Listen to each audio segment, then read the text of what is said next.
And now for our Global Ideas series, when we meet people dedicated to preserving the planet's natural life. Today we head to the country of Guatemala, a word in the Mayan language that means land of the trees. But its rainforests are in danger. Our reporter Katia Losh headed to the eastern part of the small Central American country, where communities are involved in reforestation and are even changing the way they eat to save the woodlands.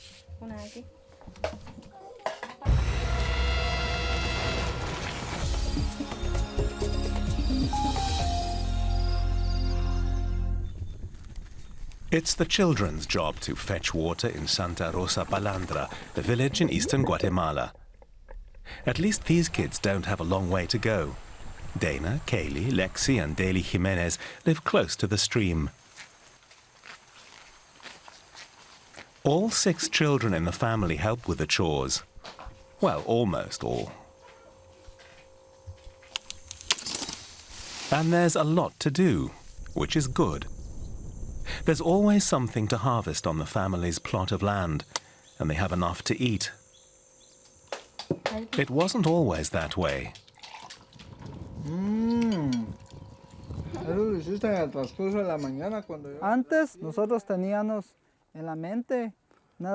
All we used to think about was growing corn. Unfortunately, the soil here is not really suited to that. Now we grow a range of crops, and thank God it's been going well. Heidi Garcia has been helping the Jimenez and other families here diversify their crops.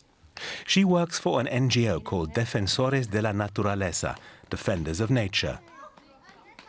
Malnutrition is a major problem in Guatemala. It's one reason the child mortality rate is so high.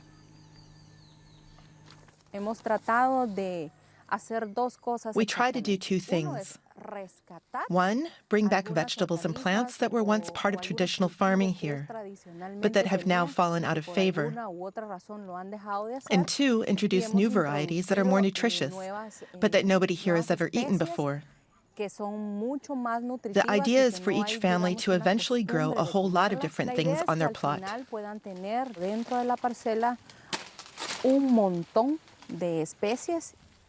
But isn't that obvious? Here beside the rainforest where everything just grows and grows, apart from corn, that is. It's not that it was never like that, but over the course of time, that traditional way of farming somehow got lost. People here have a very close relationship to the earth and to corn. We have to work hard to persuade them to diversify. But the effort is paying off. The Jimenez family has been harvesting their pineapples. Next will be the malanga, a potato-like root crop, and chaya, tree spinach.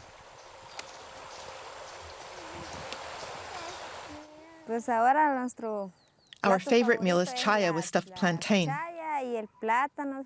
We really love that.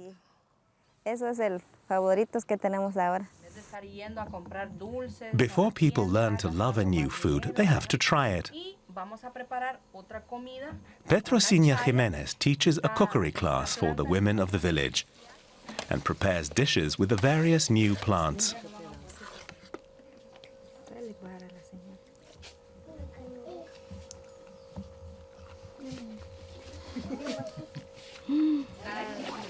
One dish goes down very well indeed.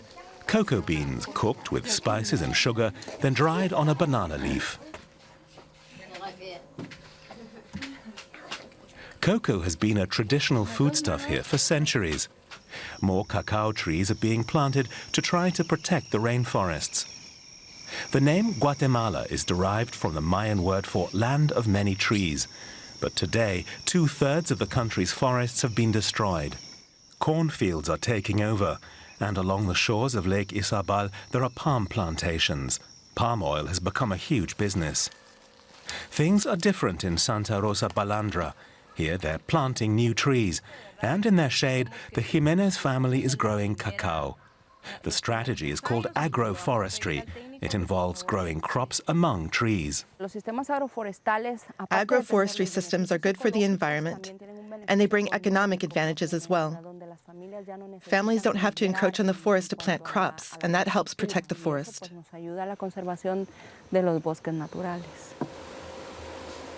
Bees are also helping to protect the forest. Deyner Jimenez is 13 and the youngest beekeeper in the area. But he still has time to do his schoolwork.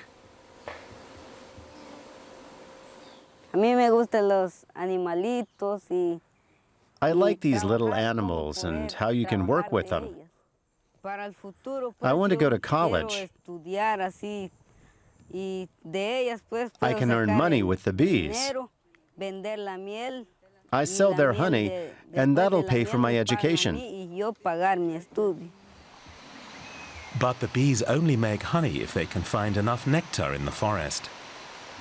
Around Santa Rosa Balandra, stretches of land are being reforested. And there are 95 hectares of pristine rainforest that the villagers protect from illegal logging or burning. All kinds of plants and animals live among the trees there. The forest soil also fulfills an important water storage function. The trees stretch down to the wetlands on the shores of Lake Isabal, where herons live, and howler monkeys. Are efforts to help people and to protect the environment compatible and sustainable? The Jimenez family is just happy to be self-sufficient now. It's like a child learning to walk. It takes a few steps and falls over. But eventually it gets the hang of it. Everything we've learned, all our effort and determination have not been in vain. We've achieved something. And in the future, we'll carry on our own. The knowledge and skills are shared throughout the community. How to plant and tend seeds and saplings, for example. People here already know how precious the forest is. Whenever something important comes up, the 27 families of the village meet at a holy site in the forest for a ritual called Mayechak, at which they call for the blessing of the spirits, especially at harvest time and after planting. The families of Santa Rosa Balandra have already done their part to make their gardens grow.